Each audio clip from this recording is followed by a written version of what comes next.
Karen Henderson had always prided herself on following rules, until the moment she found herself completely naked in her neighbor's pool at 2 a.m. Clutching a pool noodle like a lifeline while staring up at the security camera she'd forgotten existed. The second shock came when she realized the motion sensor lights had turned the entire backyard into what looked like a movie set, illuminating every inch of her pale, goosebump-covered skin as she frantically tried to cover herself with a floating flamingo. But the third and most mortifying moment arrived when she heard the unmistakable sound of the back gate creaking open, followed by the voice of Richard Pemberton, the HOA president himself. "Karen, what in God's name are you doing in the Johnson's pool?"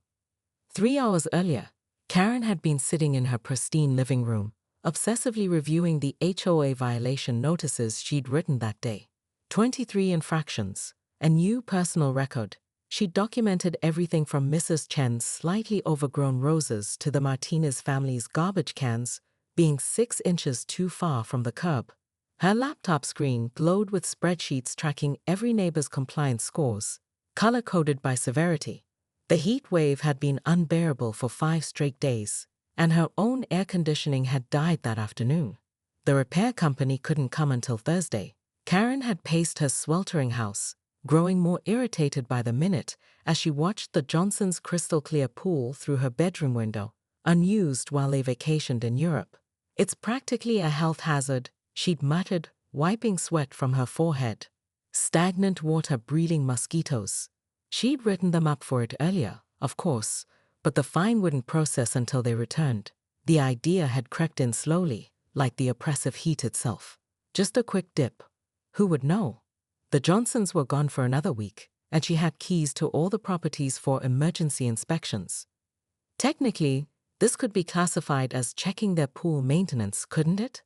By midnight, Karen had convinced herself it was practically her duty as HOA enforcer to test the water quality. She'd slipped through the back gate, her heart pounding with unfamiliar rebellion.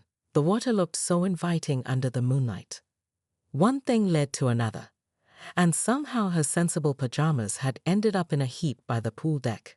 The water felt like liquid silk against her skin, a sensation she hadn't experienced since childhood summers at her grandmother's lake house, before she'd become the person who measured brass height with a ruler.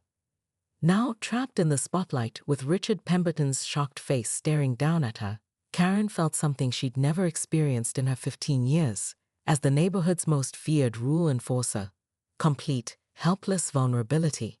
"I can explain," she stammered, still clutching the flamingo. Richard's expression shifted from shock to something that might have been amusement.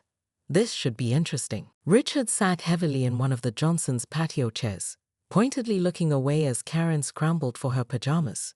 The silence stretched between them, filled only by the gentle hum of the pool filter and Karen's racing heartbeat. 15 years, Richard finally said, his voice carrying a mixture of disappointment and something else Karen couldn't identify. 15 years you've been writing up violations, and now I find you skinny dipping in someone else's pool. Karen pulled her pajama top over her head, her hands shaking. "It's not what it looks like." "Really?" "Because it looks like the woman who fined the Hendersons, sorry, your own relatives, for having their mailbox 3 degrees off-center, just broke about 7 HOA regulations in one night." The weight of it hit her all at once. Trespassing, unauthorized use of community member property, public indecency, even though no one was supposed to see. The irony wasn't lost on her that she'd have to write herself up, using the same ruthless standards she'd applied to everyone else. "Are you going to report me?" The question came out smaller than she'd intended. Richard leaned forward, studying her face in that artificial light. For the first time, he seemed to really see her, not the clipboard-wielding enforcer who showed up at his door with violation notices, but a middle-aged woman who looked lost and desperately tired. "When's the last time you did something just because you wanted to, Karen?" The question caught her off guard. She opened her mouth to give a practical answer. Last week, she'd organized her spice rack alphabetically, but stopped.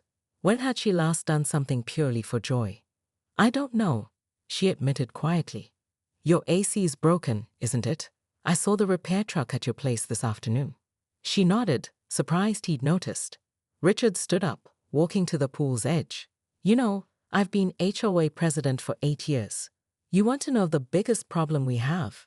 It's not people breaking rules. It's people so afraid of breaking rules that they forget how to live. But the community standards? The community standards are meant to help us live better together, not turn us into prison guards. He kicked off his shoes and rolled up his pants legs, dangling his feet in the water. Sometimes the best thing a leader can do is know when to look the other way. Karen stared at him, processing this unprecedented act of rule-bending from the man she'd assumed was her ally in maintaining order. What are you saying? I'm saying that security camera has been broken for 3 months. The Johnsons never got around to fixing it. Richard's eyes twinkled with mischief she'd never suspected he possessed. And I was never here tonight. I was home in bed, sleeping soundly. The relief should have been immediate, but instead, Karen felt something more complex, a mixture of gratitude and confusion that left her uncertain about everything she thought she knew. Why? She whispered. Richard stood up, water dripping from his feet onto the deck. Because everyone deserves a chance to remember what it feels like to be human. As he walked toward the gate, he paused. Karen, the community barbecue is next Saturday. Try to come. Not as the HOA enforcer, just as Karen. After he left, she sat alone by the pool, staring at the water that had started this whole mess. Tomorrow, she'd have to decide what kind of person she wanted to be, the rule enforcer everyone feared, or someone else entirely. But tonight, she slipped her feet back into the warm water and for the first time in years, simply existed without measuring anything at all.